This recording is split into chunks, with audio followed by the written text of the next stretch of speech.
Mesdames et messieurs, bonjour. J'espère que vous m'entendez bien. Cette conférence se fera sans micro. Est-ce que même les personnes au fond, vous m'entendez? Donc je pense que vous entendrez aussi notre conférencier si vous m'entendez bien aujourd'hui. Bienvenue à la médiathèque François Mitterrand.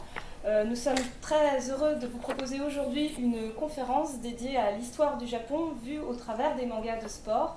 Une conférence qui s'inscrit dans le cadre de l'exposition Les mangas et sports que vous avez sans doute eu l'occasion de regarder dans le hall de la médiathèque. C'est le dernier événement que nous avions programmé pour fêter cette exposition. Nous avons eu des démonstrations sportives, nous avons eu la projection d'un documentaire qui s'intitule Tu seras sumo. Voilà, et aujourd'hui nous avions envie de vous proposer avec Laurent Lefebvre, qui a donc produit cette exposition avec nous, puisque c'est une exposition qui est une création des médiathèques de Lorient avec Laurent Lefebvre. Nous avions vraiment envie de vous proposer un temps pour explorer un petit peu plus à fond les mangas sportifs, les mangas de sport, et en trouvant un angle un petit peu original, du moins c'est ce qu'il nous semblait, c'est de découvrir l'histoire du Japon contemporain, parce que ce sera bien sûr sur le Japon contemporain, à partir des années 60 à peu près à nos jours, c'est ça Laurent? On pourrait même démarrer aux années 50. Même les années 50, oui, juste après-guerre, voilà. Donc vraiment le Japon contemporain vu au travers des mangas de sport, parce que même si comme ça c'est difficile à imaginer, les mangas, et notamment les mangas de sport, sont très emblématiques de l'histoire du Japon, de ses différentes évolutions, de la société japonaise, qui est quand même passé très rapidement d'un mode de vie autarcique, très fermé, à un mode de vie complètement ouvert sur la société occidentale, et qui est donc une société très diverse, très étonnante, très singulière pour nous, ce qui se voit singulièrement donc au travers des mangas, et surtout dans les mangas de sport, du moins c'est ce qui nous a semblé. Donc Laurent Lefebvre, pour vous le présenter, c'est donc le journaliste qui nous a aidé, même plus que ça, qui nous a permis de vous proposer cette exposition qui est dans nos murs jusqu'au 6 avril. Sans lui, je tiens à le remercier chaleureusement, cette exposition n'aurait pas pu avoir lieu, parce que nous avons dû négocier âprement avec les éditeurs français et japonais directement pour vous proposer les reproductions que vous avez là dans le hall, ce qui n'a pas été une mince affaire. Non. Donc Laurent Lefebvre nous a beaucoup aidé pour l'exposition. Il se trouve que c'est un spécialiste de la culture japonaise. Laurent est journaliste pour Coyote Mag, que je vous recommande, auquel nous sommes abonnés. C'est un titre que vous trouverez dans la salle jeunesse. Donc il connaît très bien la culture japonaise, les mangas bien sûr. Donc c'était la personne toute indiquée pour vous proposer une conférence aujourd'hui, une conférence qui, j'en suis certaine, sera passionnante. Bon, pour compléter cette conférence d'aujourd'hui, nous avons, nous les bibliothécaires, édité une petite sélection d'ouvrages manga de sport qui est ici, que vous trouverez également dans le hall de la médiathèque et qui est aussi disponible en ligne sur notre portail, médiathèque.lorient.bzh. Et sachez que la conférence d'aujourd'hui est enregistrée format audio, et que donc elle sera écoutable sur le portail de la médiathèque d'ici à quelques jours. Oula, j'ai intérêt de clair et pas trop brouillon. Donc. Mais oui, il n'y a aucun problème. Donc je vous souhaite une excellente conférence. Merci Cécile, et merci à vous toutes et tous d'être venus pour cette conférence. Donc, comme Cécile l'expliquait, le principe c'est on va pouvoir retracer décennie après décennie l'histoire du Japon à travers ce qu'il se passe dans les mangas de sport. On aurait pu le faire avec les mangas tout court d'ailleurs, mais on a choisi justement d'axer sur le sport par rapport à l'exposition, et vous allez voir, ça marche plutôt bien. Alors, on s'en doute pas forcément quand on lit pas du manga, mais justement cette bande dessinée est profondément ancrée dans la réalité sociale, politique et même socio-psychologique du Japon. Sans doute plus que notre propre bande dessinée en fait. Dans les mangas, même dans des histoires qui vont être fantaisistes, destinées aux enfants et qui seraient a priori sans grandes conséquences, on va retrouver des éléments du Japon qui sont retranscrits par les auteurs, que ce soit d'ailleurs sciemment ou pas. Alors, il faut savoir qu'au Japon, la bande dessinée n'est pas un loisir pour la jeunesse. Il y a des mangas à lire à tous les âges. Si vous grandissez dans les années 60 en lisant vos premiers mangas, vous trouverez par la suite, en grandissant, des mangas qui vont répercuter des choses que vous vivez, tout simplement. Il y a des mangas qui s'adressent un peu plus aux jeunes adultes, à ceux qui commencent leur premier emploi, Et il y a aussi des mangas pour les quinquagénaires qui vont se poser des questions sur la finance, ou sur la santé, ou sur la politique, etc. Donc en fait, l'industrie du manga au Japon veille à ce que vous soyez accompagné, si vous le souhaitez, toute votre vie par des lectures. Alors, juste un chiffre, en 2016, le chiffre d'affaires du manga au Japon est de près de 3 milliards d'euros. En France, où on a un marché de la bande dessinée qui est hyper développé, en 2017, le chiffre d'affaires de la bande dessinée était de 500 millions d'euros, donc 6 fois moins. Ça vous donne une petite idée de l'étendue et de la puissance de cette industrie au Japon. Alors donc la culture manga raconte l'histoire du Japon. Mais comment est-ce qu'elle la raconte? J'ai deux exemples que j'aime bien ressortir à toutes les occasions. En 1952, au Japon, a été publié ce manga, Astro Boy, dont vous avez peut-être entendu parler. Alors Astro Boy, c'est quoi? C'est l'histoire d'un petit robot qui joue au justicier, qui est positif, qui incarne en fait un futur confiant, un futur souriant. Il faut savoir qu'en fait, je vais plutôt vous poser la question. À quoi fonctionne ce robot? Quelle est sa source d'énergie? Le nucléaire, exactement. 7 ans après que le Japon ait été bombardé par l'arme nucléaire, son créateur a fait le choix d'un robot qui allait fonctionner avec cette énergie qui avait donc détruit et traumatisé pour très longtemps le Japon, parce qu'en fait il était technophile. Osamu Tezuka, l'auteur, voulait redonner confiance en la technologie et en l'énergie nucléaire à son pays. Et ça a très bien fonctionné, puisqu'en 1970 a été ouvert le premier réacteur nucléaire au Japon. Un autre exemple des liens entre justement bande dessinée et réalité, c'est La Rose de Versailles, qu'on a connu nous ici, sous le titre de Lady Oscar en dessin animé, à la fin des années 1980. C'est l'histoire d'une jeune femme qui naît donc une quinzaine d'années avant la Révolution française. Son père a déjà eu 5 garçons.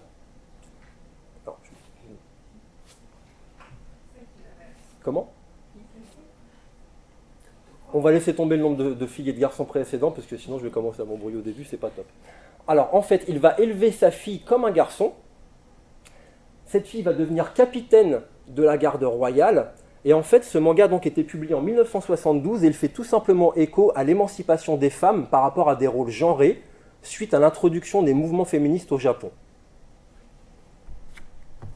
Notez que ces deux bandes dessinées s'adressent en fait à des adolescents et que ce ne sont pas des lectures en fait qui sont hyper compliquées. C'est donc dans les lectures même les plus populaires qu'on va retrouver des échos du réel. Alors, quelques précisions sur le marché du manga au Japon. Il y a un système de prépublication qui est là-bas très performant. Il y a environ 220 magazines cette année qui publiaient des mangas, des magazines qui se présentent généralement sous cette forme. De gros pavés, ça s'appelle un magazine de prépublication, un mangashi en japonais. L'impression est affreuse, le papier est de mauvaise qualité, c'est vendu pas cher, mais ça permet de découvrir tout un tas de séries justement pour un prix modique. Ensuite, si vous aimez ces séries, vous allez acheter les volumes reliés pour bénéficier d'un vrai confort de lecture. Il y a donc des magazines. Là, à gauche, on a un magazine de prépublication pour les garçons. À droite, pour les toutes petites filles. Là, pour les adolescentes. Ici, pour les adultes. Le marché est très découpé, c'est très sectorisé. Il y a un marketing implacable qui fait que chaque magazine va avoir son public cible et ça marche très bien comme ça. Et ça multiplié par donc 200 magazines. Alors, donc petite précision, le manga de sport se décline en fait pour plusieurs types de lecteurs, mais il est vrai que les adolescents vont concentrer les 3/4 des publications. Mais en revanche, comme ici, il n'y a rien qui interdit à une personne retraitée d'aller lire un manga pour adolescents. Pour la petite anecdote, quand j'étais enfant, mon grand-père m'achetait Pif Gadget. Sauf qu'il ne le lâchait pas tant qu'il n'avait pas fini de le lire lui-même. C'est vrai. Alors, on va commencer avec effectivement les années 50. Donc dans les années 1950, le manga de sport tel qu'on le connaît aujourd'hui c'est-à-dire qui va raconter des matchs, des entraînements et la vie des sportifs, tout ça, ça n'existe pas encore. Le manga sous sa forme moderne est encore balbutiante. Les genres en vogue pour les enfants sont plutôt les mangas historiques, les mangas à suspense et la science-fiction. Toutefois, à partir des 4 sports qui rythment l'actualité japonaise et qui sont très suivis, à savoir le sumo, la boxe, le baseball et le catch, vont naître les premiers mangas de sport. Alors, pour souligner l'engouement du sport au Japon, ici vous avez donc une photo d'un match qui oppose une équipe américaine et japonaise à Tokyo en octobre 1951. Ici, ce sont les tribunes et lui, c'est un supporter. On appelle ça un Oendan au Japon. Ils sont chargés, en fait c'est un peu comme les pom-pom girls, mais avec les paillettes en moins. Ils sont chargés de animer le match, de supporter leur équipe, ils font beaucoup de bruit, des chorégraphies, et ils ont souvent des instruments de musique et des tambours avec eux, mais pas sur l'image.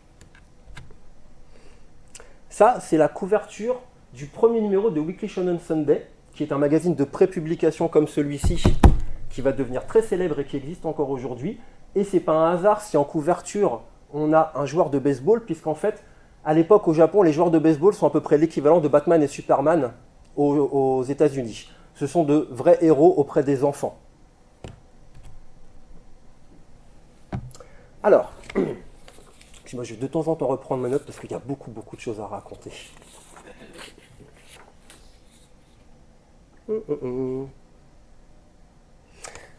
Donc on aura donc de premiers mangas de sport qui vont être publiés, mais il y a un autre genre qui va aussi émerger à cette époque, c'est les histoires d'arts martiaux.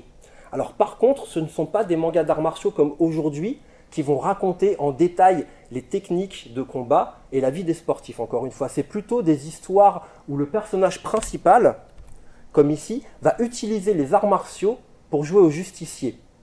Et ça, c'est pas anodin, parce qu'il faut savoir que, alors là on est en 1954, jusqu'en 1952, l'occupant américain, qui s'était installé au Japon après la reddition du Japon en 1945, a littéralement interdit de publier tout type de fiction qui traiterait des arts martiaux ou de la lutte armée. Ils avaient un petit peu peur, on va dire, que ça influence les Japonais en cette période d'occupation qui n'était pas forcément souhaitée. Cet interdit a été levé en 1952, et autant vous dire que les auteurs de mangas se sont rués sur l'occasion pour raviver justement ces personnages populaires de samouraïs et de ninjas dans un premier temps. Et il n'y a pas que les auteurs de mangas qui vont en profiter, puisqu'en 1954, nous avons Akira Kurosawa qui va réaliser les 7 samouraïs. Chose qui aurait été impossible, ne serait-ce que 3 ans auparavant.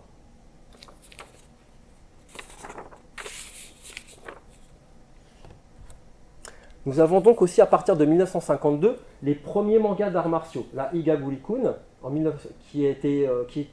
son auteur, c'est Eiichi Fukui, qui malheureusement est mort prématurément à l'âge de 32 ou 33 ans.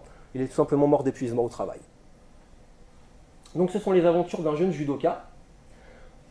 On n'est pas là pour justement décrire comment on fait du judo, mais par contre, lui, il va jouer au redresseur de tort à l'aide de son art martial.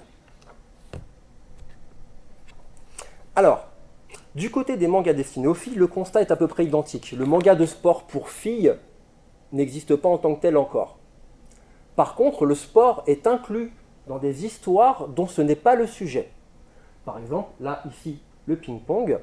À l'époque, en fait, le genre alors, les histoires pour les filles, à l'époque, c'est grosso modo soit le genre du merveilleux, donc les châteaux, les princesses, le fantastique, soit la vie des petites filles riches.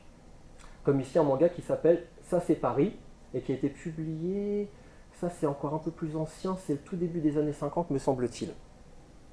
Mais dans ces mangas, le sport est régulièrement inclus, mais non pas parce que ça correspond à une réelle pratique, mais plutôt pour faire fantasmer les jeunes filles sur l'accès à ces loisirs sportifs auxquels les classes populaires et les classes moyennes ont relativement peu accès. C'est-à-dire que dans les années 20, au Japon, une fédération est créée pour chapeauter la pratique sportive des femmes. Alors, la liste des sports, ça sera essentiellement le volleyball, le basket, le tennis, l'athlétisme et la natation. Mais ça s'adresse essentiellement aux classes sociales aisées, puisque cette fédération chapeaute le sport à l'université. Et à l'époque, bien entendu, tout le monde n'allait pas à l'université.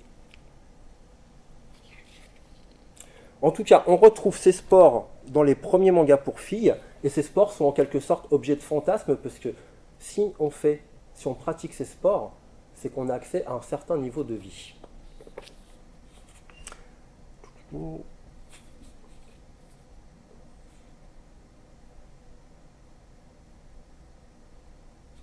Alors ne vous inquiétez pas, de toute façon les filles vont prendre leur revanche, que ce soit dans la bande dessinée ou que ce soit dans la réalité dans les années 70, et justement on va pouvoir y venir. Alors après cette petite introduction autour des années 50, donc pour relater comment se sont formés les premiers mangas de sport, on va fonctionner maintenant décennie par décennie, et on va attaquer en fait avec les années 60, qui sont les années de l'ouverture du Japon en fait aux cultures étrangères. Alors, à l'issue de la Seconde Guerre mondiale, l'économie du Japon était bien entendu complètement dévastée. Dans les décombres règne une immense pauvreté, mais en une petite dizaine d'années, le pays va être non seulement reconstruit, mais va commencer à devenir florissant. Cela avec l'aide de l'occupant américain qui avait tout intérêt à ce que le Japon soit rapidement, résorbe la misère et soit à nouveau un pays relativement puissant, puisqu'ils avaient déjà dans l'idée de s'installer au Japon avec des bases militaires pour pouvoir contrer la menace communiste qui pourrait venir de Russie ou de Chine. Au début des années 60, la croissance s'accélère. Il faut se rendre compte qu'en 1961, le taux de croissance est à 14% du PIB. Ça laisse rêveur quand nous, on essaye péniblement de s'accrocher à quoi en ce moment 1 ou 2% de croissance et d'espérer le retour de l'emploi. Les Japonais ont obtenu le droit de voyager à l'étranger. Ils accèdent à différents loisirs. Le taux d'équipement des foyers en télévision monte en flèche à cette époque-là. Le cinéma est le média majeur, un des loisirs majeurs, et le média majeur au Japon, et pas seulement d'ailleurs. Et surtout, ils sont très friands de culture étrangère, américaine et française en priorité. Par exemple, ces affiches, vous avez là le samouraï, à droite le cercle rouge. Pour la petite parenthèse, si vous n'avez pas vu le cercle rouge, il faut absolument le voir, c'est un film incroyable. Sûrement un des meilleurs polars français qui a été créé. Excusez-moi.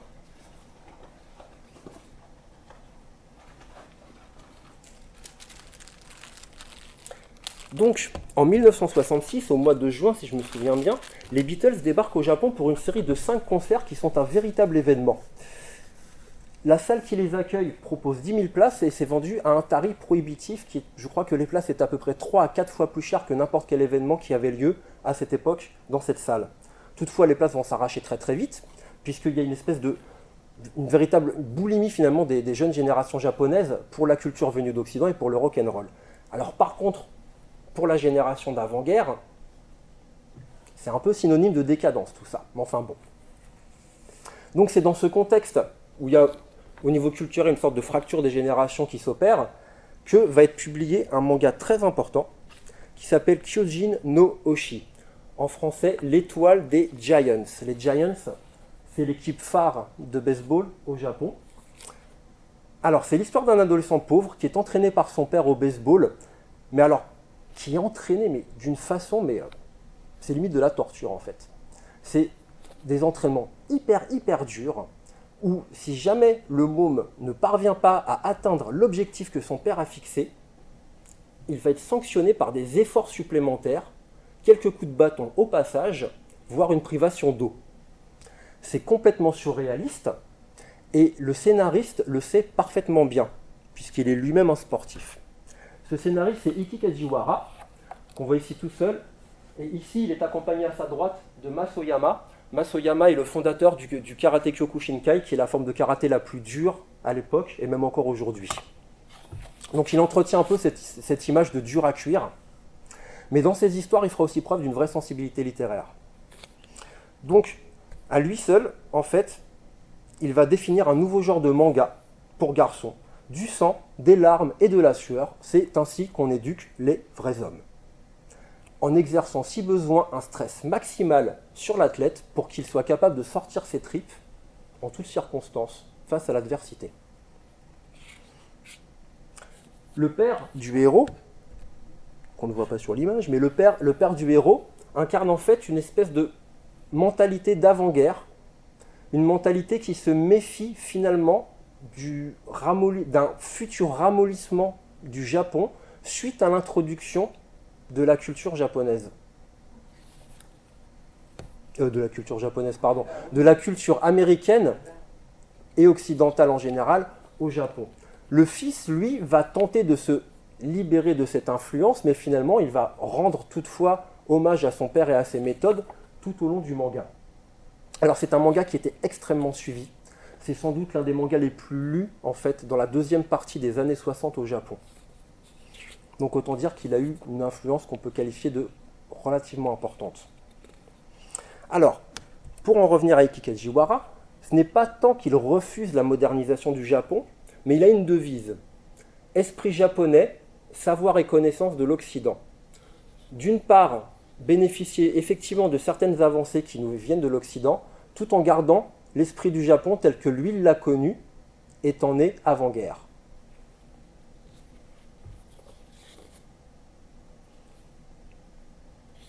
À travers les mangas de Eki Kajiwara, on peut voir d'un côté la fierté d'avoir reconstruit le pays très rapidement, le plaisir de jouir d'un niveau de vie confortable et d'adopter des mœurs étrangères, et donc de l'autre côté la persistance d'un esprit du Japon plus traditionnel, plus fier, plus masculin, et il faut bien le dire, plus nationaliste aussi. Alors, c'est un autre de ces mangas, Ashita no Jo, qui va nous éclairer sur les conditions de vie du petit peuple à l'époque. Je pense que tout est à peu près résumé dans cette image. Vous avez d'un côté un arrière-plan et des personnages secondaires modernes qui sont souriants, qui sont bien, et le héros qui honnêtement a l'air d'un pouilleux malheureux. En fait, dans ce manga, je ne sais pas si on voit assez bien d'ici, mais dans ce manga, il va vraiment décrire la vie des classes laborieuses, des ouvriers, dans un Japon des années 60 qui s'est considérablement enrichi, mais en laissant cette classe ouvrière sur le bord de la route.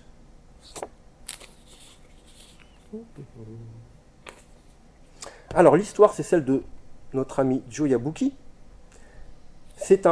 Alors lui, il est orphelin, il est vagabond, il est bagarreur, il est volontiers porté sur la bouteille si l'occasion se présente, et comme il s'attire pas mal d'ennuis, il va finir par atterrir en prison. En prison, il va apprendre à boxer, et ensuite, une fois dehors, il sera entraîné par ce personnage-ci, qui a eu un début de carrière à l'époque avant de sombrer lui-même dans l'alcool. Et en fait, il va vite devenir le héros de son quartier.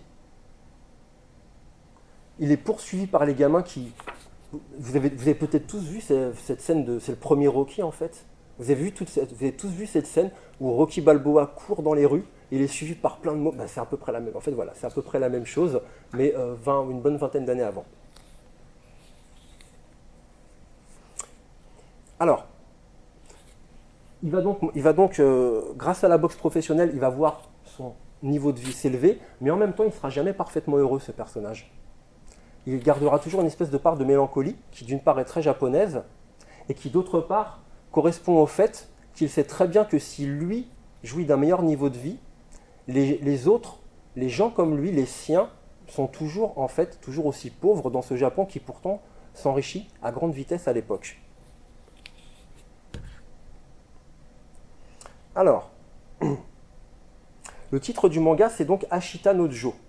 On peut le traduire par le Jo de demain. Traduction littérale, mais qui ne rend pas tout à fait le sens profond du titre en japonais, puisqu'en fait, il s'agit plutôt d'exprimer que Joe Yabuki boxe pour un avenir meilleur, pour lui et pour la classe ouvrière. C'est pas seulement le Joe de demain, qui sera-t-il lui dans le futur? C'est plutôt que vont devenir tous ces gens dans l'avenir, alors qu'ils sont les grands laissés-pour-compte de la croissance économique du Japon. Alors, il faut savoir que c'est le manga qui est le plus suivi à l'époque dans les mouvements étudiants. Des mouvements étudiants qui militent en fait à gauche, voire à l'extrême gauche. Il faut savoir que le Japon n'a pas toujours été un pays où règne un ordre social et une cohésion sociale parfaite. Là, par exemple, vous avez les premiers exemples de manifestations à Tokyo. En 1960, ce sont des manifestations massives contre le traité de sécurité qui va lier les États-Unis et le Japon et qui va en quelque sorte faire du Japon le vassal militaire des États-Unis. En fait, suite au bombardement de Nagasaki et de Hiroshima en 1945, les Japonais en ont gardé un sentiment de dégoût profond pour la guerre et pour le militarisme.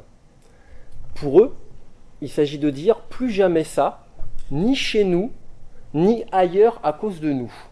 Pas question que ça se reproduise. Donc en fait, autant les premières manifestations qui agitent le Japon en 1957 sont des manifestations qui sont menées par des ouvriers syndiqués et par des étudiants syndiqués contre un gouvernement de droite dure qui, en 1957, donc, veut littéralement casser les droits syndicaux et mettre l'industrie à sa botte, autant les manifestations ensuite de 1960, à partir plutôt de 1960, ont une forme, sont plus globalement suivies par une population et soutenues par une population qui ne sera pas syndiquée, qui va vouloir simplement exprimer son antimilitarisme profond et son refus que le Japon s'en mêle des guerres menées par les États-Unis contre le communisme.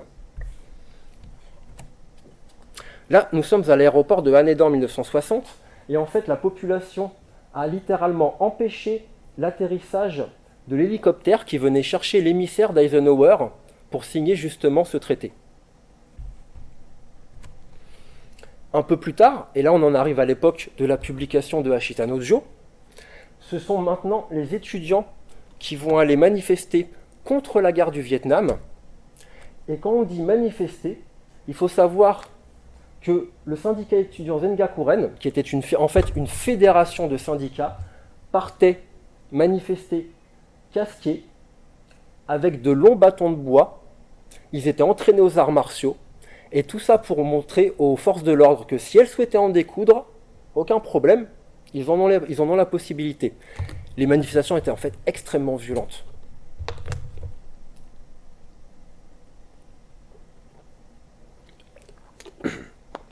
Et donc tous ces étudiants, ils ont un peu deux livres favoris. D'un côté le petit livre rouge de Mao, et de l'autre Hachita no Joe. À tel point, la série était tellement suivie dans les milieux étudiants de gauche et d'extrême gauche que les ateliers et les appartements des deux auteurs ont été perquisitionnés à 2 reprises entre 1968 et 1970.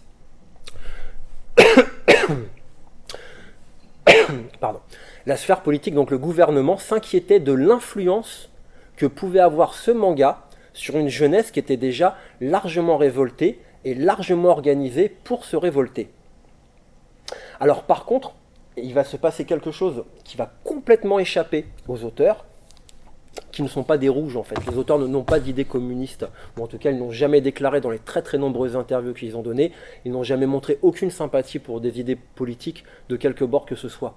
En fait les auteurs, donc Ikki Kajiwara le scénariste, et Tetsuya Chiba le dessinateur, étaient simplement des gens qui étaient sensibles à la condition humaine, sensibles à ce qui se passait au Japon à l'époque, et sensibles au fait que cette croissance à marche forcée était en train de laisser des gens sur le bas-côté. C'est un peu ça l'histoire d'Hachita no Joe. Alors par contre, donc il va se passer quelque chose d'extrêmement important, c'est qu'en mars 1970, le groupe terroriste Armée Rouge japonaise détourne un avion. C'est un groupe d'extrême gauche, et ils envoient un communiqué aux médias. Et ce communiqué, à la fin, proclame « Nous sommes les Joe de demain ». Donc, les auteurs n'ont bien sûr rien à voir avec cette réappropriation de leur personnage, qu'ils ne peuvent que constater, sans doute effarés de voir que Joe Yabuki a désormais une aura, une portée qui leur échappe complètement. Il est devenu le symbole de la lutte des classes, pour de simples étudiants, mais aussi pour un groupe terroriste. En principe, ils n'aiment pas trop... Tetsuya Chiba est encore vivant, et a priori, il n'aimerait pas trop qu'on lui parle de cet aspect-là des choses, parce qu'il n'a jamais voulu que son personnage devienne justement ce symbole, en tout cas pas pour des gens qui vont mener une action violente.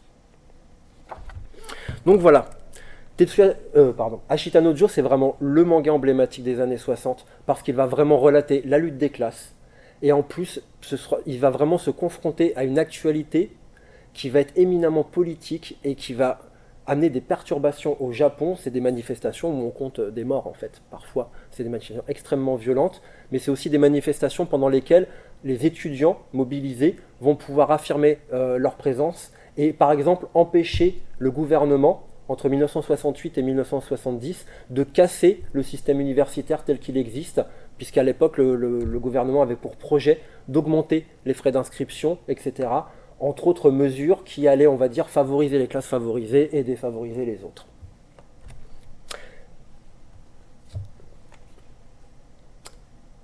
Est-ce que c'est à peu près clair jusqu'ici? Ouais? Sûr?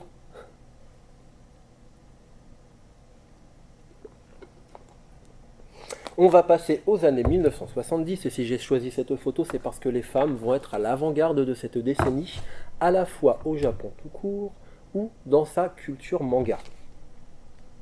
Côté manga, le milieu de l'édition est à cette époque en ébullition.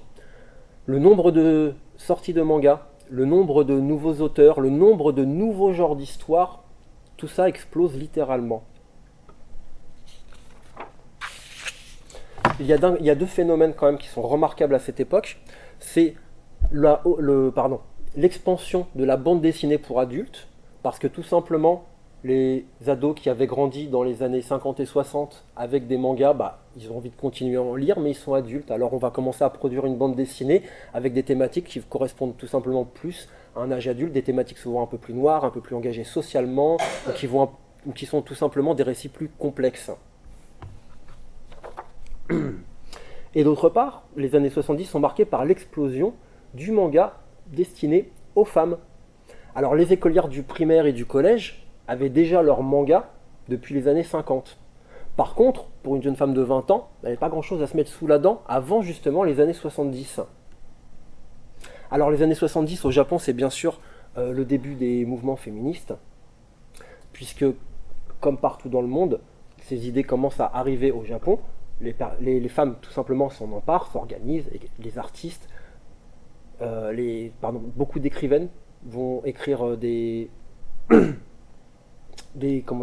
c'est pas des manifestes, c'est pas du pamphlet, mais ce sont des textes qui vont être repris encore une fois dans le milieu des étudiants, qui vont être beaucoup lus et qui vont aussi influencer les premiers auteurs de manga.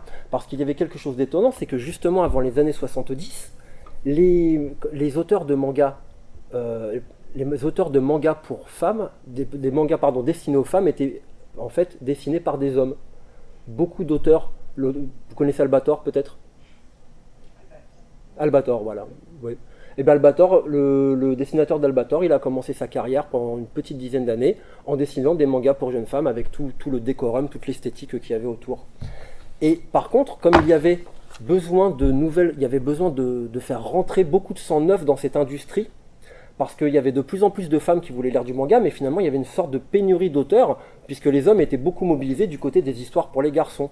Donc on a commencé à permettre à de plus en plus d'auteurs femmes de rentrer justement dans le manga, et on va recruter par exemple tout simplement des nouvelles recrues, mais on va aussi recruter parmi celles qui étaient cantonnées au rôle d'assistante, donc qui étaient cantonnées au rôle d'assistante des auteurs masculins. Par exemple, elles réalisaient des décors, ou alors elles faisaient l'ancrage, etc. Ok.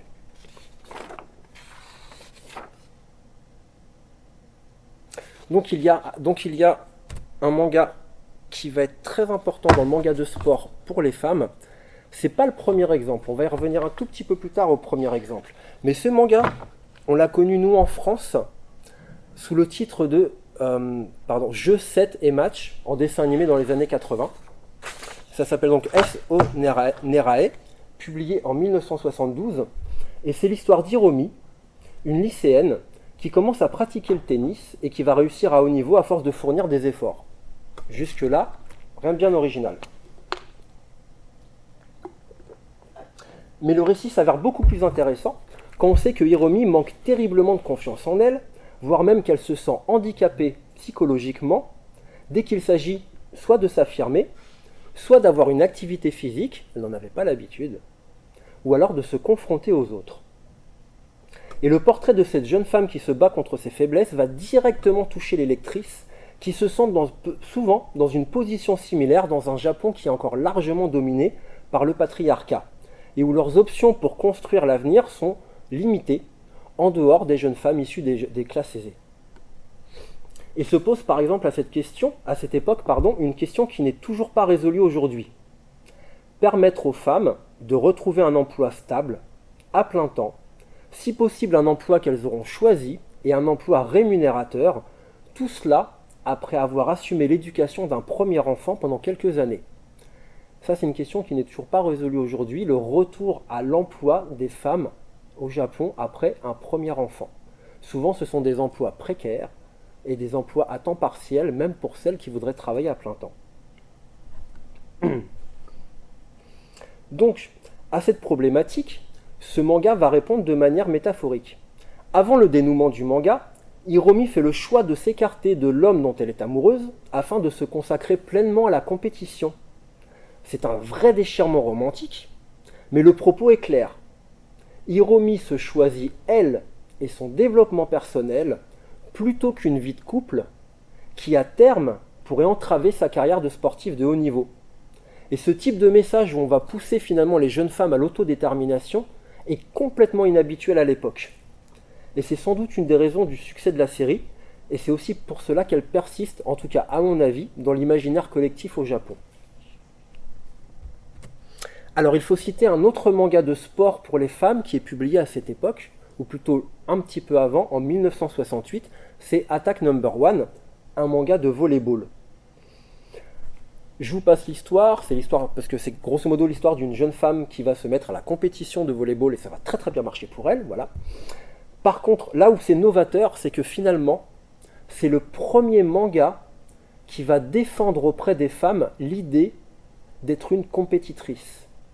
Contrairement au manga de sport, ou plutôt au manga qui évoquait le sport dans les années 50, comme on l'a vu tout à l'heure, où le sport était finalement un objet de fantasme, là, les filles vont faire du sport dans ce manga, mais pour gagner, pour être des battantes finalement au même titre que les garçons, alors que l'esprit de compétition, jusque-là, était un domaine qui était réservé aux masculins.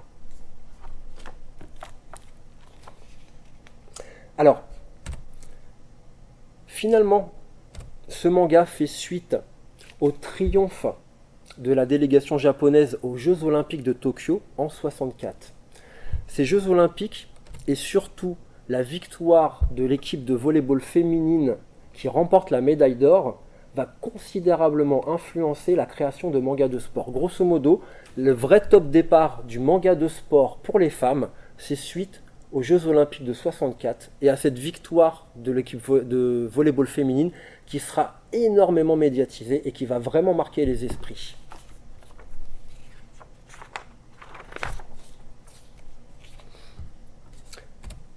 Tout doucement, on en arrive aux années 1980. Alors, que se passe-t-il au Japon en 1980 ? Eh bien, on en est à 20 ans de croissance économique ininterrompue. Le Japon est maintenant une puissance économique de premier plan. Ah, je vois un enfant qui s'ennuie là. Donc, dans les secteurs de l'automobile, de l'optique, c'est-à-dire adapté aux appareils photo, aux caméras, etc., des produits électroniques ou encore de la construction navale, les produits japonais s'exportent en masse en Asie, en Europe et aux États-Unis, ce qui génère un excédent commercial colossal. Et dans l'inconscient collectif des Japonais, pays qui a été littéralement détruit 30 ans auparavant, le pays semble capable de toutes les conquêtes sur le plan international. Et c'est dans ce contexte de confiance absolue que naît un manga qui aura un impact gigantesque dans et hors ses frontières. Ce manga, c'est Captain Tsubasa, qu'on connaît mieux en France sous le titre de Olive et Tom. Est-ce que quelqu'un peut me chanter le générique ? Olive et Tom. Ils sont toujours en forme. Ils sont super en tête. Donc cette série est publiée de 1981 à 1988. Et depuis 1988, il y a eu 5 autres mangas qui font office de suite, et leurs publications sont en principe plutôt bien calées sur les grands événements sportifs internationaux comme la Coupe du Monde ou les Jeux Olympiques. À ce jour, on parle d'une centaine de tomes, qui sont vendus au total à plus de 80 millions d'exemplaires au Japon. Alors, que nous raconte l'auteur Yuichi Takahashi ? Grosso modo, c'est l'histoire d'un collégien nommé Tsubasa Ozora. Il est passionné de football, il est positif, il est confiant, il est toujours d'un grand fair-play, et son enthousiasme est contagieux pour ses coéquipiers. Qui plus est, jamais, au grand jamais, il ne lâche l'affaire, jusqu'à la dernière minute. Même s'il est blessé, même s'il est épuisé, même si la situation est désespérée, notre ami Tsubasa Ozora va s'acharner à obtenir la victoire. Et en plus, ça marche, c'est ça qui est génial. Alors bien sûr, c'est un génie du ballon rond, et en plus, c'est pas un génie qui se repose sur ses lauriers, puisqu'il s'entraîne énormément. Donc il a toutes les qualités, on va dire, ordinaires du sportif dans les mangas de cette époque. Mais au fil de leurs aventures, Tsubasa et son équipe vont décrocher la Coupe du Monde des moins de 20 ans. Ensuite, notre capitaine s'envole vers le Brésil pour entamer une brillante carrière de joueur international. Il sera la pièce maîtresse des plus grands clubs, tels que le FC Barcelone, avant de décrocher des titres olympiques pour le Japon. Bon, est-ce que ça semble réaliste tout ça pour le football japonais ? Pas des masses. Pas des masses, parce qu'au début de la publication, en 81, il n'y avait même pas de ligue professionnelle de football au Japon. C'était un sport d'amateur, c'était un sport de footballeur du dimanche en fait. L'auteur, lui, il est tombé fou amoureux de ce sport en regardant une Coupe du Monde quelques années plus tôt. Il a décidé donc de faire un manga sur ce sport qui était complètement exotique et méconnu au Japon à l'époque. Mais alors, peu importe, c'est pas grave tout ça parce que ce manga incarne complètement l'esprit d'un Japon qui est une nouvelle puissance économique mondiale et qui rêve de s'imposer dans des domaines symboliques tels que le sport et un pays qui croit dur comme fer. Mais alors, le plus beau dans l'histoire, ceux qui connaissent un petit peu l'histoire de ce manga vont me voir venir, c'est que l'avenir va donner raison à l'auteur et à ses millions de lecteurs fidèles. Captain Tsubasa, je crois que c'est pas 100 millions, c'est dans les 80 millions d'exemplaires vendus, ce qui force un petit peu le respect. Donc l'avenir lui donne raison parce que en 1993, on a la création de la Ligue professionnelle japonaise de football. En 1998, c'est la première qualification de l'équipe nationale pour les phases éliminatoires en Coupe du Monde. En 2002, première qualification en huitième de finale. Et en 2011, c'est l'équipe féminine qui remporte la Coupe du Monde face aux États-Unis. La veille de la finale, notre ami Yuichi Takahashi était venu rendre visite à l'équipe et il a été accueilli en héros, comme en témoigne cette photo. Ça, c'est la photo de la veille du match, en fait. Au Japon, ah oui, j'ai oublié de préciser qu'aujourd'hui, le football est le 4e sport le plus pratiqué par les jeunes de 10 à 19 ans. Ce qui est quand même pas mal pour un sport qui était complètement inconnu une petite trentaine d'années auparavant. Il faut vraiment constater que le football au Japon a connu, dans ses frontières déjà, un développement vraiment très rapide, quasiment fulgurant, qui a été en plus récompensé par des résultats franchement remarquables sur le plan international, puisque une Coupe du Monde, ça ne s'obtient pas non plus comme ça. Au Japon, de nombreux sportifs, des journalistes et même l'ancien Premier ministre Taro Aso défendent l'idée que Captain Tsubasa a été le déclencheur et le moteur du développement du football japonais et de son ascension sur le plan international. Alors c'est une conclusion qui est peut-être un peu rapide et qui est juste impossible à vérifier. Que se serait-il passé sans Captain Tsubasa ? Il n'y aurait pas de football au Japon. Si, il y aurait forcément du football au Japon, mais bon. Mais il est indéniable que ce manga a une influence déterminante.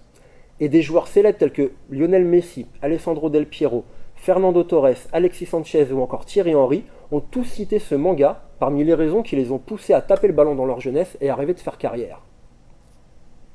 Une dernière chose, histoire de bien finir d'enfoncer le clou, il faut savoir que les entraîneurs japonais sont confrontés à un gros problème en fait actuellement.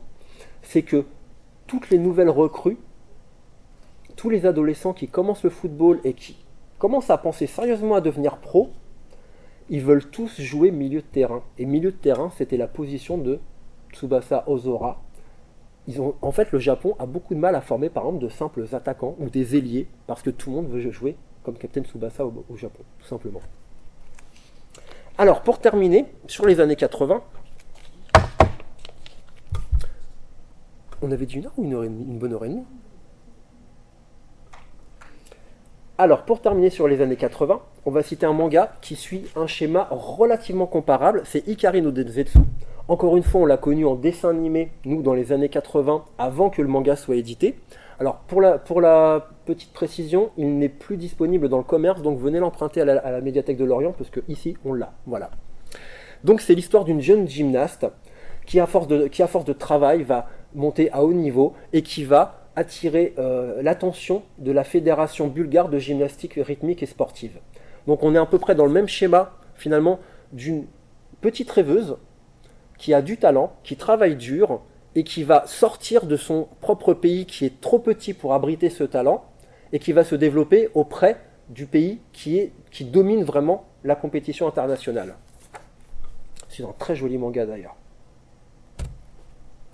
Bon, on arrive aux années 90. Et les années 90 au Japon, c'est plus du tout la fête. C'est fini. Pourquoi ?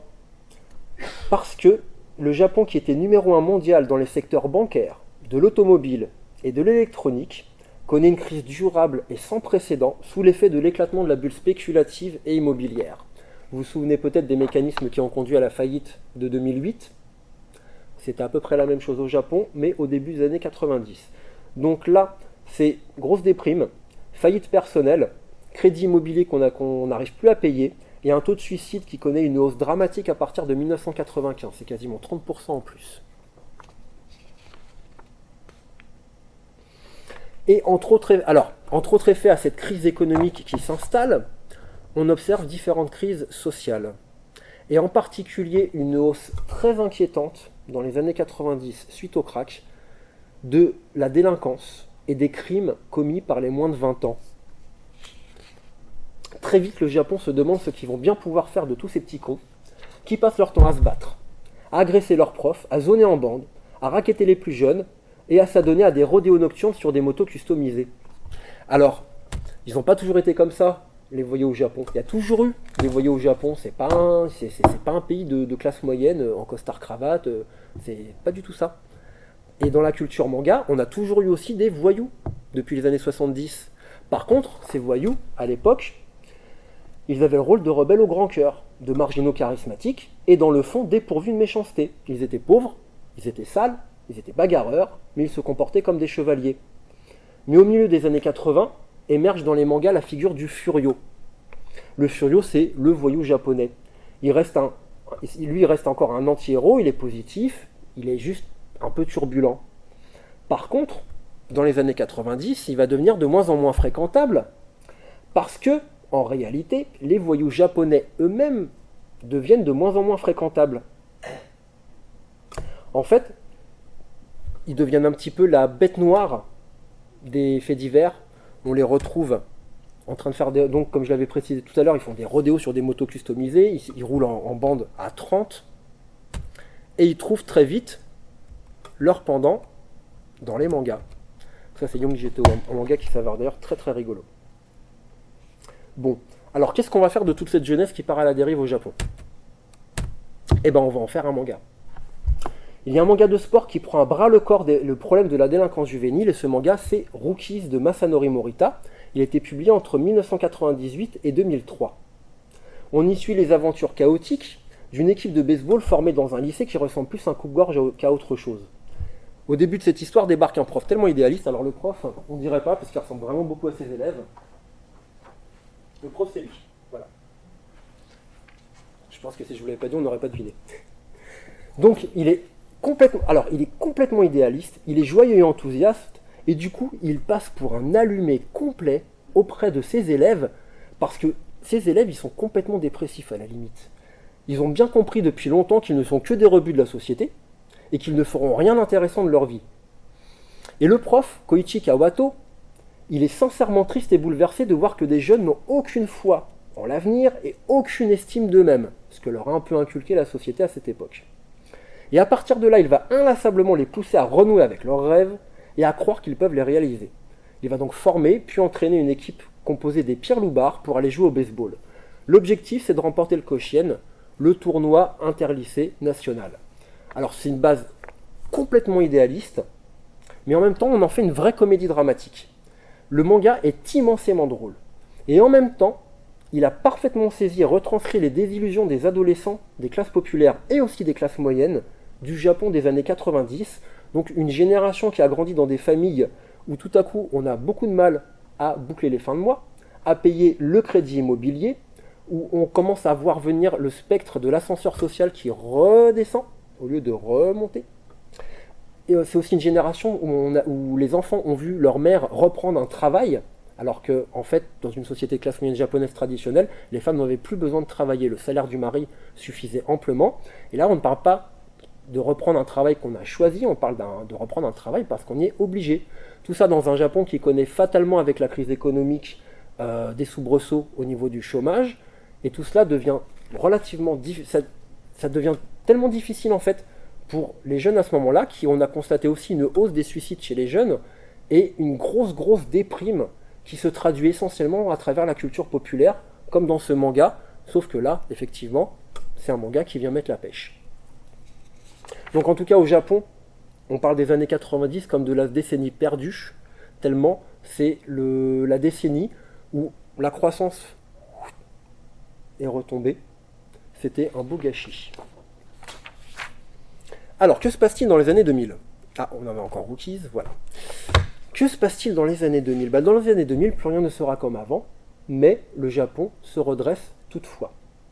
Alors, pour le manga de sport, par contre, c'est un peu le creux de la vague. Peu de séries deviennent réellement populaires et surtout, elles sont déconnectées de la réalité sociale et culturelle du Japon. On a la sensation que le manga de sport est là pour vendre du rêve et pas grand-chose d'autre. On assiste même au triomphe de l'exotisme avec Aishil 21 qui traite de football américain. Alors personnellement, j'adore ce manga. Il est exceptionnellement drôle et en plus il explique avec une lisibilité déconcertante les règles et les tactiques du football américain, alors que, comme 99% des Français, je n'y connaissais strictement rien. On lit ce manga, on se marre et en plus on comprend tout, c'est génial. Mais force est de constater que ce manga ne nous apprend rien de plus sur le Japon de l'époque. Si ce n'est que les adolescents ont envie de s'amuser et de ne pas penser à autre chose. Voilà, pas de commentaires sociaux, pas de commentaires politiques, on ne va pas se prendre la tête, on n'est pas là pour ça. Bon, alors par contre on peut se pencher rapidement sur un second manga représentatif de cette époque, c'est Kuroko's Basket. Ça c'est un gros succès au Japon. Alors le héros, Kuroko, qu'on voit donc à gauche de l'image, est un jeune génie du ballon orange. Au collège, il faisait partie d'une super équipe de super prodiges qui avait super écrabouillé tous leurs adversaires. Ils étaient imbattables. Par contre, notre ami Kuroko, avec ses yeux et ses cheveux bleus, en est ressorti très amer. Pour la simple et bonne raison que, dans son équipe, il n'y avait pas d'esprit d'équipe. Tout le monde jouait solo, les joueurs étaient impitoyables les uns envers les autres et ils ne pouvaient pas se saquer. Arrivé au lycée, Kuroko intègre une nouvelle équipe et mettra tout en œuvre pour éviter que ce schéma qui l'a blessé profondément ne se répète. Ce ne sera pas facile. Et en fait, ce qui est intéressant dans ce manga, c'est que la constitution d'un esprit d'équipe va occuper l'essentiel du scénario et de la série. Si on revient en 81 avec Captain Tsubasa et tous les mangas de sport de l'époque, le sens du collectif, l'esprit d'équipe, la camaraderie, tout ça c'est donné, c'est instantané, c'est inattaquable, inaltérable. C'est la base de tout. Et ça fonctionne spontanément. Presque 30 ans plus tard, dans Kuroko's Basket, c'est tout le contraire. Cet esprit d'équipe s'obtient de longue haleine. C'est l'épreuve ultime en fait, c'est le Graal, en plus de la victoire, parce qu'évidemment ils vont gagner. Bon. Alors qu'est-ce qui s'est passé en 30 ans pour que ce manga aille à rebours d'un code narratif qui est une tradition instaurée par tous ses prédécesseurs? On peut peut-être, j'ai bien dit peut-être, y voir un lien avec l'évolution de la société japonaise depuis la crise économique des années 90, qui a débouché sur diverses crises sociales. Instabilité professionnelle, les années 90 marquent la fin du mythe de l'emploi à vie. Avant cela, on rentrait dans une grande société au Japon, on y est passé toute notre vie. Non. Aujourd'hui, il y a dans les années 2000, s'est installée une véritable instabilité professionnelle. Les emplois peuvent être aussi plus précaires. Le célibat est en hausse, tout comme le sentiment de solitude dans les grandes villes. Alors le sentiment de solitude, c'est un peu comme le sentiment d'insécurité, c'est un peu relatif et pas facile à mesurer. Mais il s'exprime tellement dans les travaux de certains sociologues et dans la culture populaire japonaise que c'est difficile de le nier. Il y a aussi un désintérêt grandissant des 20-30 ans envers la politique, des taux d'abstention qui explosent en fait au cours des années 2000, tout simplement les jeunes adultes ne votent plus, et une vie sociale chez les 15-30 ans qui reculerait, je préfère le dire au conditionnel, au profit de pratiques solitaires qui sont liées aux nouvelles technologies, communication sur Internet, jeux vidéo. Alors, je ne crois pas une seule seconde que l'auteur ait réfléchi à tout ça au moment de conceptualiser Kuroko's Basket. Mais il est troublant de voir que ce manga insiste à ce point sur la difficile cohésion d'une équipe de sportifs et que cette cohésion soit teintée d'un profond sentimentalisme, puisqu'on parle d'être heureux, d'avancer dans la vie à plusieurs, dans un groupe soudé, dans une équipe, et tout cela à l'époque où le Japon traverse une crise sociale durable. Alors maintenant, c'est comme toutes les données sociales, c'est à prendre avec des pincettes. Alors là, on a un bel exemple de ce qui se passe dans l'équipe. C'est que vous avez d'un côté ce joueur qui est une espèce une vraie bête de scène en fait, qui est hyper athlétique, qui est un jeu hyper explosif, mais qui a tendance à jouer un peu solitaire. Quitte à se faire corriger par Kuroko, le héros, qui lui est d'un caractère beaucoup plus timoré, mais qui a tellement souffert finalement de jouer auparavant dans une équipe d'individualistes qu'il va prendre sur lui le parti de se battre à moitié avec son coéquipier, histoire de lui inculquer le sens du collectif et de lui expliquer que à quoi bon gagner si tu joues tout seul mon pote. Gagnons ensemble. Nous arrivons aux années 2010. Alors, c'est la dernière ligne droite pour cette conférence et on va placer les années 2010 sous le signe des arts martiaux.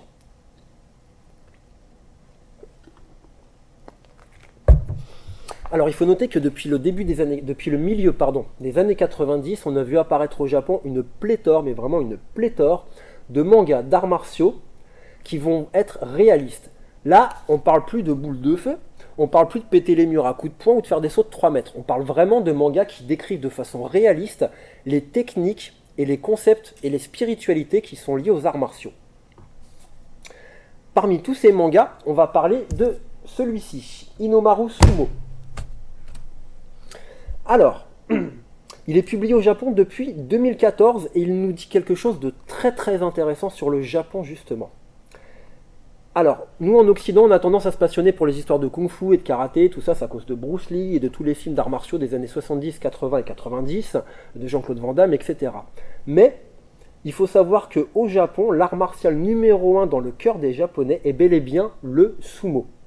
Sa couverture médiatique et son prestige sont sans aucune commune mesure avec le judo ou le karaté par exemple.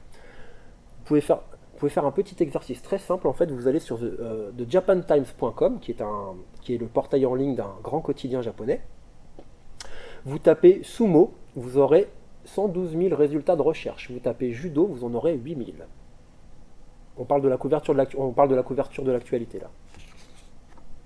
Alors, pourquoi ? Eh bien sans doute parce que c'est le plus ancien des arts martiaux japonais et le plus exigeant. Si vous avez assisté à la projection de Tusora Sumo il y a 8 jours, et voilà, vous aurez compris pourquoi. Devenir sumotori, c'est embrasser un mode de vie spartiate. Beaucoup de prétendants ne tiennent pas le coup et abandonnent les premières années, pire qu'en fac de médecine en fait. Devenir sumotori de haut rang, c'est devenir un véritable symbole national. Cet art martial est considéré comme l'incarnation de l'esprit du Japon. Donc, notre héros s'appelle Inomaru Ushio et il s'est lancé un défi. Il veut atteindre le plus haut grade pour un sumotori, celui de Yokozuna.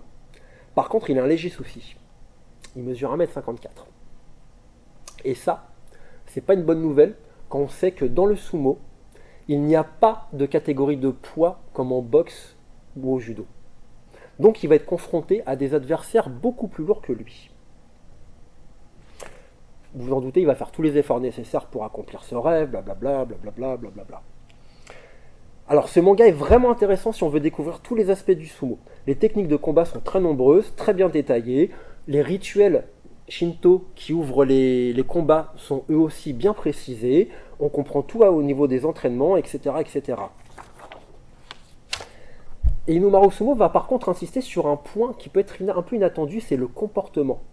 Un sumotori doit respecter un certain nombre de règles, une étiquette qui est aussi contraignante que celle d'une famille royale il y a 3 siècles. Par exemple, le vainqueur ne doit jamais montrer sa joie en présence de l'adversaire qu'il a battu. Ce serait indigne. Alors, que nous dit Inomaru Sumo sur le Japon des années 2010 ? Eh bien que ce manga est en fait une revanche symbolique vis-à-vis de l'histoire récente de cet art martial. La publication débute en 2014. À cette époque, ça fait 15 ans qu'aucun Japonais n'a atteint le grade suprême de Yokozuna. Tous les Yokozuna, et même des grades un peu inférieurs, toutes ces places sont trustées par des sumotori originaires de Mongolie, où il existe une pratique ancestrale de la lutte dont les principes sont relativement comparables, et que ce soit des lutteurs originaires de Mongolie qui soient à la tête d'un art martial ancestral japonais qui est le plus respecté, ça c'est une immense blessure dans l'orgueil national, c'est genre une arête de poisson qui vous reste en travers de la gorge et qui ne bouge plus pendant 15 ans. Mais il y a pire encore. Entre 2003 et 2010, un Mongol dont le nom d'emprunt est Asashoryu Akinori a dominé la compétition de façon écrasante. Ses performances ont quasiment traumatisé les Japonais. Et comme si ce n'est pas suffisant, il s'est arrivé que cet homme était une vraie racaille. Il n'a eu de cesse de montrer un comportement irrespectueux pendant les compétitions comme en dehors. Il n'hésitait pas à houspiller les arbitres ou à se moquer de ses adversaires. Il s'est aussi présenté à des cérémonies officielles vêtu d'un très beau costume Armani, alors que les règles de comportement exigeaient qu'il vienne avec l'habit traditionnel. Il a même eu l'outrecuidance de mener une fronde pour demander à la fédération une revalorisation salariale pour les sumotori de haut rang. Ces phrases ont défrayé la chronique, et aux yeux des Japonais, il a purement et simplement sali son rang et la culture japonaise. Mais t'as vu que c'est pas impossible qu'on le retrouve un jour au fond de la baie de Tokyo avec des chaussures en béton. Donc Inomaru Sumo, c'est littéralement la revanche symbolique contre cet homme. Et c'est aussi le manga qui doit rappeler aux jeunes ce que doit être un sumotori, un exemple et une fierté nationale.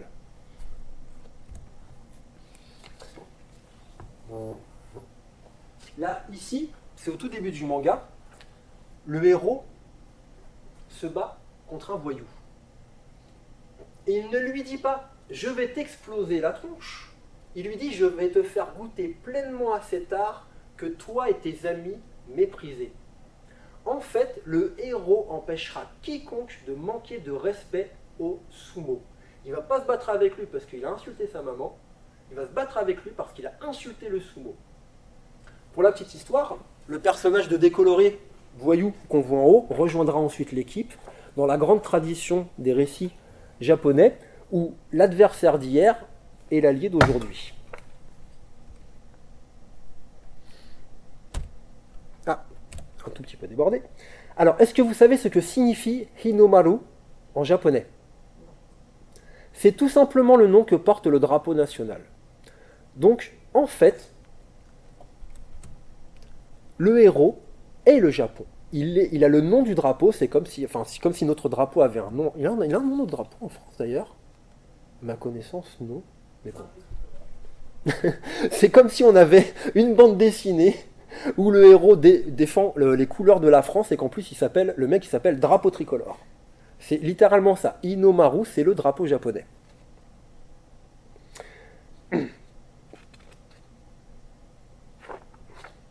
Alors Inomaru est donc tout à la fois une initiation à cet art martial pour les jeunes lecteurs, une initiation à ses règles, à ses valeurs et une revanche symbolique.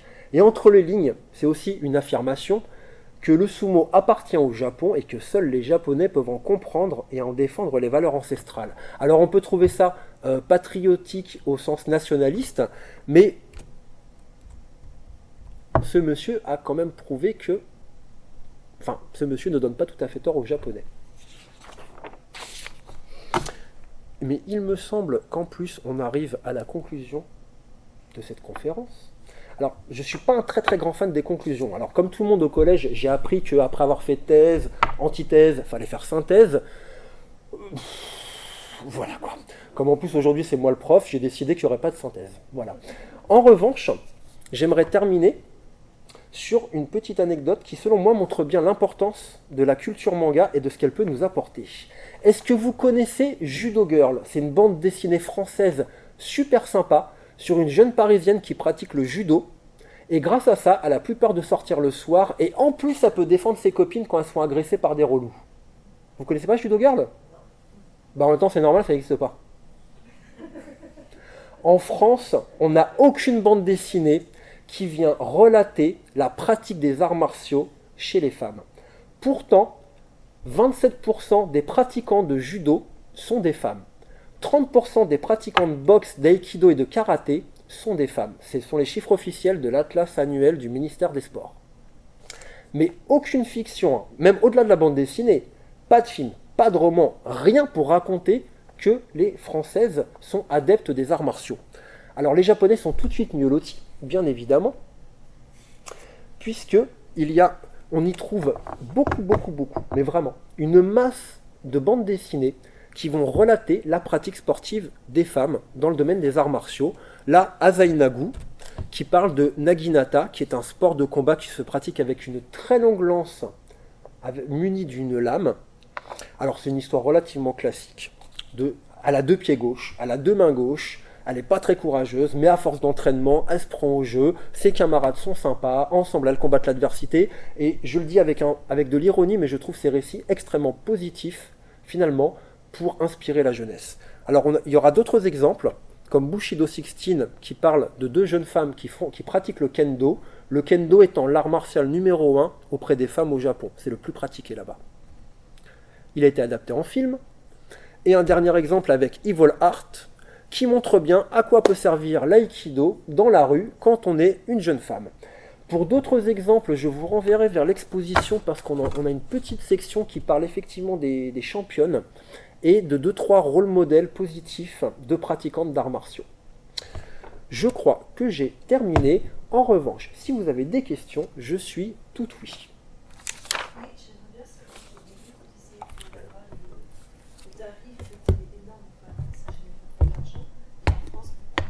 Oui. Mais est-ce que ça coûte cher là-bas les bandes dessinées? Alors, ce qui est vendu environ 7 €, 6,90 chez nous, va être vendu à peu près l'équivalent de 2 € moins cher au Japon. Et voilà, c'est ça. Et surtout, ça vaut 3 fois rien. Celui-ci, il est cher en fait. 580 yens, ça fait un peu plus de 4 €, 4,50 €, mais il y a beaucoup de magazines de prépublication qui sont vendus 2 fois moins cher en fait.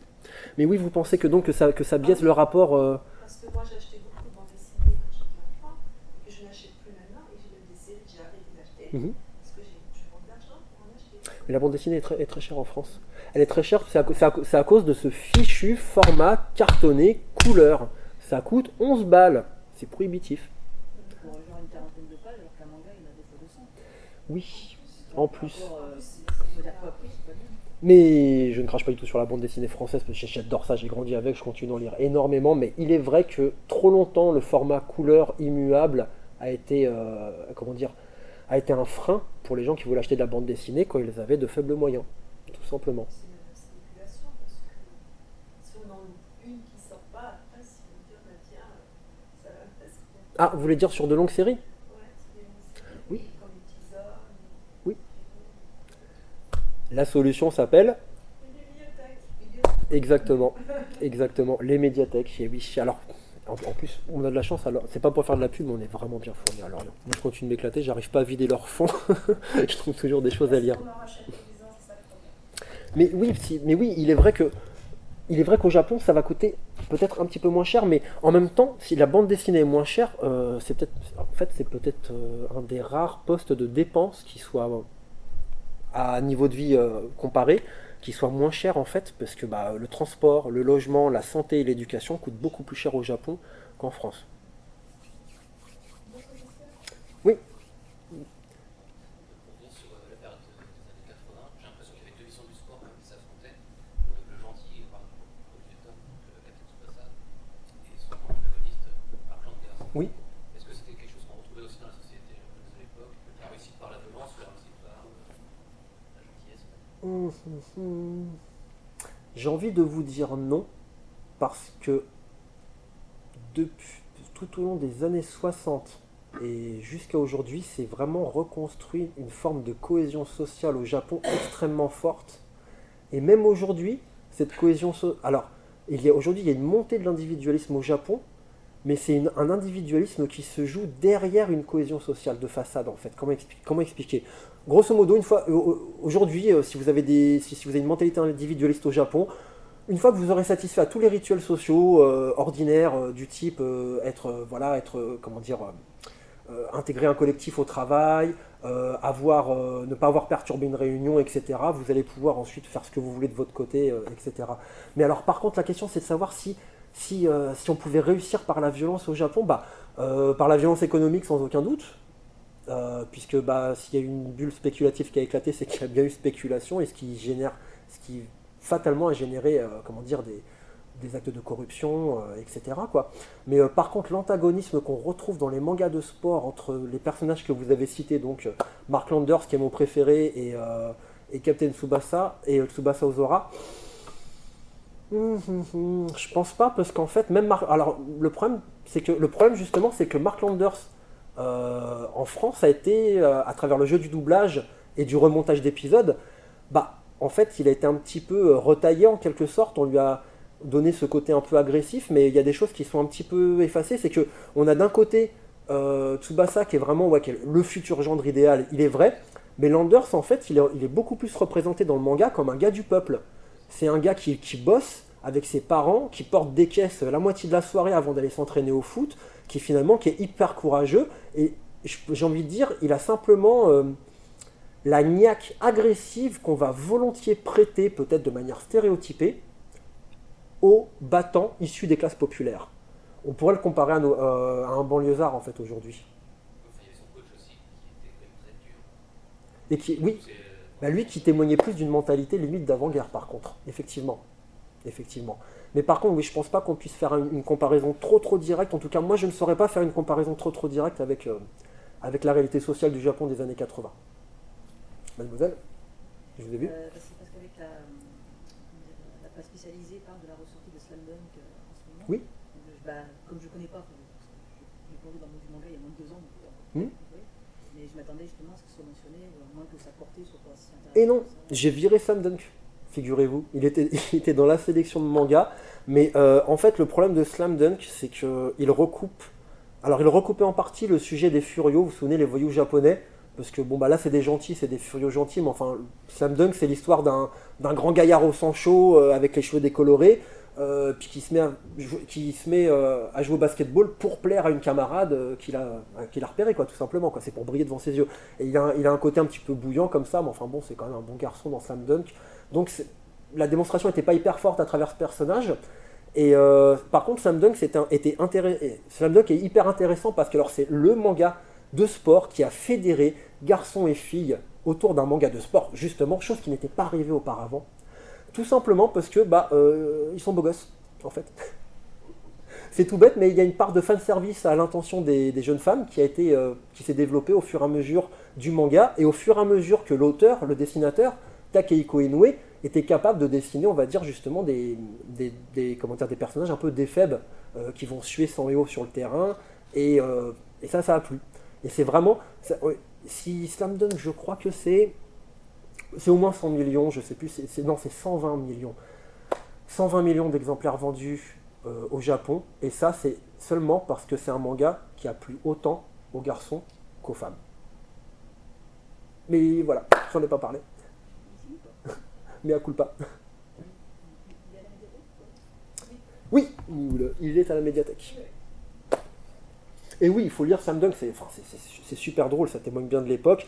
Et en plus, si vous tenez le coup pendant les 30 et quelques tomes de la série, vous allez voir, en fait, c'est le manga pendant lequel l'auteur va se métamorphoser. Au début, il a un style qui est un petit peu, qui est très ancré dans les années 80, qui n'est pas forcément le plus esthétique, et il va développer une vraie rigueur de mise en scène et un dessin qui va être beaucoup plus beau, en fait, tout ça au fil des tomes. Slam Dunk, ça raconte autant l'histoire d'une équipe que l'histoire de la progression d'un artiste, parce qu'il était jeune en plus, il a une tête de môme en fait, Inoue, quand il débute ce manga. Sur les rabats de jaquettes, vous avez souvent la photo de l'auteur, etc. Vous voyez la première photo, on a l'impression que c'est un gosse de 14 ans en fait. Il était vraiment débutant, mais alors quel talent par contre derrière. Monsieur ? Quel manga vous conseillerez de sport pour commencer? Ah, plein, ça dépend des goûts en fait. Si vous aimez bien le côté un peu péchu, comment dire, des furios, des voyous japonais, etc., il faut commencer par Rookies. Si vous êtes fan de basket, Slam Dunk c'est très très bien, parce que si vous regardez des matchs de la NBA, il faut lire Slam Dunk par exemple. Qu'est-ce qu'on pourrait recommander? C'est vaste, hein, il y a tellement de mangas de sport que... mais je pense que tous ceux qui ont été cités à la fois pour leur... Alors on a parlé de comment ça nous racontait l'histoire du Japon, mais c'est des mangas qui ont tous de vraies qualités narratives et esthétiques. Donc pourquoi pas, ouais. Alors le Rookies il est plus disponible, il faudrait trouver un copain qui a une super bibliothèque pour pouvoir l'emprunter, mais sinon dans ce qui existe, Slam Dunk, qu'est-ce qu'on a dans notre sélection des bibliothécaires, justement? Celui-là de but en blanc, après avoir parlé pendant 1h15. En boxe, Hippo c'est génial en boxe. C'est imparable. C'est hyper sympa à lire. Et ça raconte vraiment la progression d'un môme qui veut plus se faire emmerder à l'école et qui va se mettre à la boxe, mais qui va pas pour autant devenir un gars mauvais, et qui va apprendre il va développer son propre esprit du combat. Finalement, il se pose la question, mais qu'est-ce que ça fait d'être fort? Il veut être fort. Et en même temps, il reste hyper gentil. C'est drôle. Ça reste vraiment bon esprit. Et en plus, l'édition française est découpée en plusieurs saisons, qui fait que au bout d'un moment, si vous en avez marre, vous pouvez légitimement passer à autre chose sans vous sentir obligé de continuer. Mais sinon, il y a des choses très originales aussi, mais moi j'aime beaucoup Ascension, qui est un manga sur l'alpinisme, parce que ce manga, c'est vraiment le voyage métaphysique d'un adolescent qui se sent très très mal dans sa peau, et qui se sent très très mal dans la vie en société, qui veut se découvrir dans la solitude et qui va réussir justement à grandir dans la solitude de la pratique de l'alpinisme en haute montagne, et surtout avec un point qui est essentiel dans le discours de ce manga, c'est que la haute montagne c'est un milieu qui est dangereux, on risque sa vie, donc il a sa propre vie entre ses mains, et ça c'est quelque chose que assez peu de mangas de sport vont proposer comme approche. Et l'auteur Shinichi Sakamoto me racontait en interview qu'il m'a dit texto, je ne souhaite à personne, à aucun enfant, de connaître des conditions de vie vraiment pénibles, traumatisantes. Mais il est vrai que sans avoir un peu de difficulté sur sa route, on ne fait pas surgir de grandeur chez les individus. Et ses propres enfants pratiquent la lutte parce que, à travers la confrontation des corps et des esprits, on apprend le respect de l'autre et on se découvre soi. Simplement. Donc Ascension, pour le côté vraiment un peu plus métaphysique, etc., c'est très très bien. Voilà, mais sinon voilà, la sélection des bibliothécaires. Je vois des gens qui n'ont pas posé de questions. Vous avez montré Young GTO. Oui. GTO, est-ce que par exemple c'est pas vraiment un manga de sport, mais est-ce que c'est un reflet de l'image de la société? Si la même conférence, sans parler de manga de sport, mais de tous les mangas, GTO, ça aurait été au cœur du propos des années 90, parce que alors GTO, donc si vous ne connaissez pas, c'est l'histoire d'un voyou, d'un furio, là, un de ces décolorés qu'on a vu tout à l'heure, mais qui décide de devenir prof. Pourquoi est-ce qu'il veut devenir prof? Pardon? pour être avec de jolies adolescentes, puisqu'il a beau avoir à peine, je ne sais plus quel âge il a dans le manga, mais enfin c'est une espèce de grand gamin, dragueur invétéré, etc. Mais il s'avère qu'il va jouer au justicier pour ses élèves qui sont tous en prise avec des problèmes à la maison.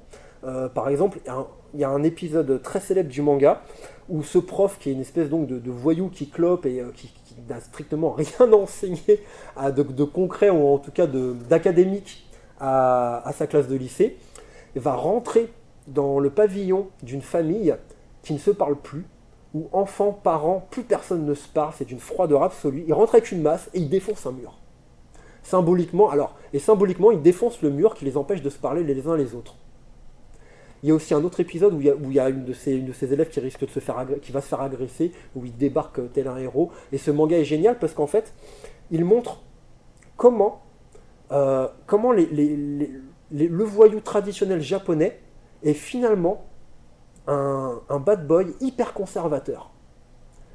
Il veut renouer. C'est un personnage qui montre comment les personnages de Furio vont servir à montrer comment la morale traditionnelle à l'ancienne, presque chevaleresque des voyous nobles des années 70, veut... Comment ? Il y a un petit côté Han Solo. Ouais, s'il y a quelqu'un qui peut m'aider, parce que là, je suis plus... Il y a un petit côté Han Solo, en fait, aussi. Ouais. Le personnage de blouson noir repenti.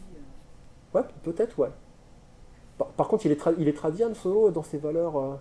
Pas spécialement, mais enfin, Ouais. j'ai pas vu le film Solo, parce que là, je trouvais que ça Donc, dénature le personnage, mais voilà, au départ, c'est le mec qu'on n'a rien à faire, il vient là juste pour la cargaison de la récompense, et au final, il se ravit par... oui, le côté, oui, je voulais en dire le côté chevaleresque du, voilà, le mercenaire, mais qui finalement qui a des valeurs et qui les montre.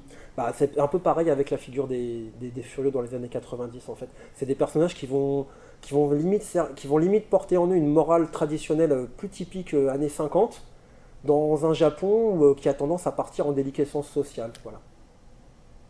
Mais Young Jeto, oui, c'est super intéressant, ça, je sais pas, moi, GTO tout court, Young Jeto, je l'avais pas lu par contre. Alors, il y a plein de gens qui n'ont pas posé de questions. Madame, oui. Oui, dans les mangas, moi je ne connais pas du tout ce sujet. Eh ben, merci d'être venu, quand même. Et dans les mangas, on ne voit pas toutes les faces de la société, je ne sais pas, parce qu'il y a aussi l'histoire du Japon avec les femmes qui ont quand même un rôle mineur, qu'on appelle fleur de bureau. Ouais, tout à fait. Alors pour les fleurs de bureau, je peux vous recommander un manga, pareil, il est plus édité, mais qui s'appelle Complément affectif de Marie Okazaki. C'est vrai ? Oh, génial ! Génial. Alors, il y a donc Complément affectif qui parle voilà, vraiment de la vie d'une employée de bureau, sans faire de misérabilisme autour de l'aspect, comment dire, du fait qu'elles occupent des positions basses au niveau de la hiérarchie, etc. Mais ça rend vraiment compte de tout ça. Et si vous voulez parler des femmes au foyer, alors là, il faut aller en librairie. Vient de sortir un manga qui s'appelle, en français, Lien du sang. Lien du sang, oui, de Shuzo Oshimi. Et en fait, c'est l'histoire d'une relation toxique entre une mère et son fils. La mère couvre beaucoup trop l'enfant, refuse qu'il ait des relations avec des jeunes femmes de son âge. Et l'enfant, l'ado plutôt, il a 13 ans je crois dans le récit, l'ado va commencer à se poser des questions parce qu'il s'aperçoit tout à coup, mais qui est cette femme en fait ? Je ne connais pas ma propre mère, je ne sais rien d'elle parce que c'est une façade. Et qu'est-ce qu'il y a derrière cette façade ? C'est un manga qui est très intéressant parce que finalement ce manga répercute très bien comment la vie d'une femme au foyer va tourner autour de la cuisine, d'un enfant dont elle va surinvestir l'éducation, et d'un mari qui n'est qu'un lointain satellite qu'on ne voit que de temps en temps. Voilà. Et par rapport à ça, il y a aussi des phénomènes il y a de vrais phénomènes de dépression, de troubles psychologiques et de sentiments de solitude chez les femmes au foyer qui sont assez bien documentés depuis les années 80. Et ce manga parle exactement de ça en fait. C'est de qui ? Shuzo, S-H-U-Z-O, Shuzo, Oshimi. Alors attention, c'est dur.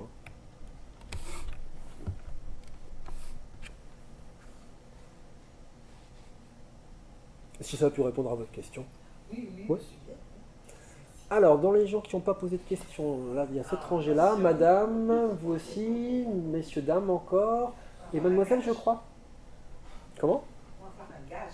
Non, non, non, mais si vous avez des questions, surtout n'hésitez pas. C'est un rôle très important alors le manga.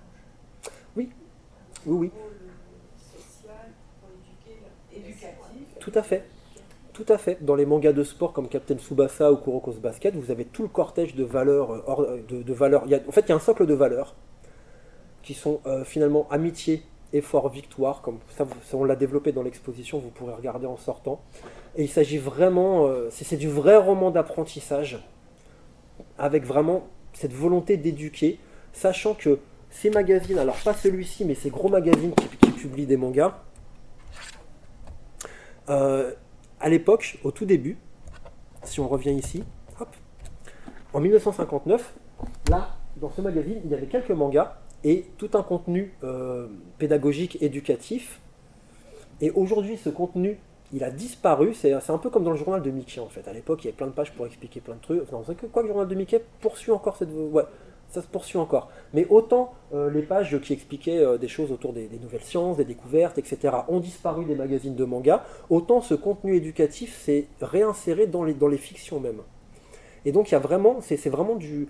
Il y a vraiment, on dit parfois que les magazines donc de manga pour garçons servent surtout à niveler, on va dire, pas par le bas, mais à donner, à former grosso modo de futurs salariés obéissants, avec le sens du collectif, pas individuel, etc. Ça veut dire aussi qu'ils sont cool même maintenant alors. Parce Oui. que maintenant, je n'ai plus trop le temps de lire avec Oui. tout, avec les Ah bah adolescents, on s'est beaucoup inquiété au milieu des années 2000 parce que les ventes de manga faisaient ouh. Mais il s'est passé un truc magique, c'est que pendant que les ventes de manga papier faisaient waouh, les ventes de manga numériques ont fait yeah.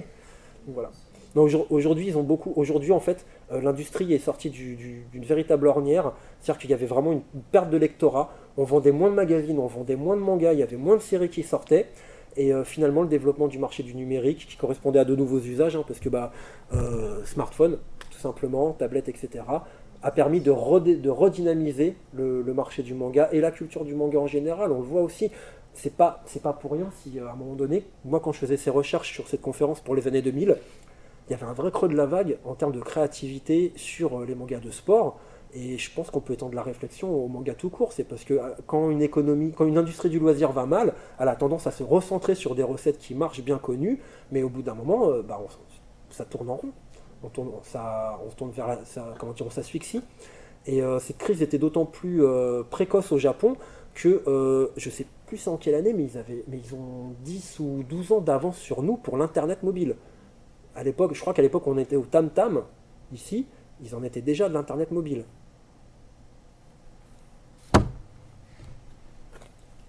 Avez-vous d'autres questions? Encore une question. Allez-y. J'ai vu qu'il y avait un reboot animé de Ashita no Joe qui essayait de resituer le contexte historique des mangas dans notre époque à nous, pour Ok. retrouver un peu les mêmes éléments. Mais est-ce que c'est une création nouvelle ou est-ce qu'il y a eu un manga qui est nouveau adapté ou... Alors ça sera une création. Il n'y a pas eu d'autres mangas Ashita no Joe. Un certain nombre de personnages comme celui-ci ont été repris après la mort de l'auteur. Par contre, pour Ashita no Joe, vraiment à ma connaissance, non, il n'y a pas eu d'autres mangas d'Ashita no Joe qui a été publié. Donc ça doit être à mon avis une création ce qu'on appelle un comité de production, donc qui réunit à la fois des studios d'animation, souvent les auteurs, les auteurs d'origine qui ont été impliqués et pour réécrire un scénario. Mais alors par contre, j'étais même pas au courant de ce projet. C'est les copains d'Aniland Comment? C'est dans un article d'Aniland que D'accord. ils disaient que justement ça semblait pas mal parce que c'est plus la même époque, ils essayaient de retrouver quelque chose qui rappelait les problématiques qui les remettaient dans notre époque. Ah mais je pense qu'on peut refaire Ashita no Joe maintenant. On va actualiser pour leur faire des têtes ou des décors de maintenant, mais ça remettait une dimension sociale dans Wikipédia. A priori, c'est plutôt une bonne idée parce que il y a vraiment un contexte maintenant qui, comment dire, la crise des années 90 au Japon a débouché sur a ouvert tellement de crises sociales ils sont très loin d'en avoir fini avec ça, quoi, finalement. Donc voilà. Si moi j'ai une dernière question, est-ce Oui. que un manga aurait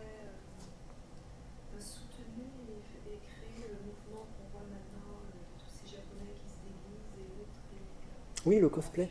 Oui, le cosplay. Donc, si vous ne savez pas ce que c'est, le cosplay, il s'agit tout simplement de se costumer en un personnage de fiction que l'on aime. Alors, ça aurait pu être Batman, mais effectivement, c'est venu beaucoup avec le Japon et en France avec un grand festival qui s'appelle Japan Expo. Et oui, tout ça, c'est le manga qui en est à l'origine.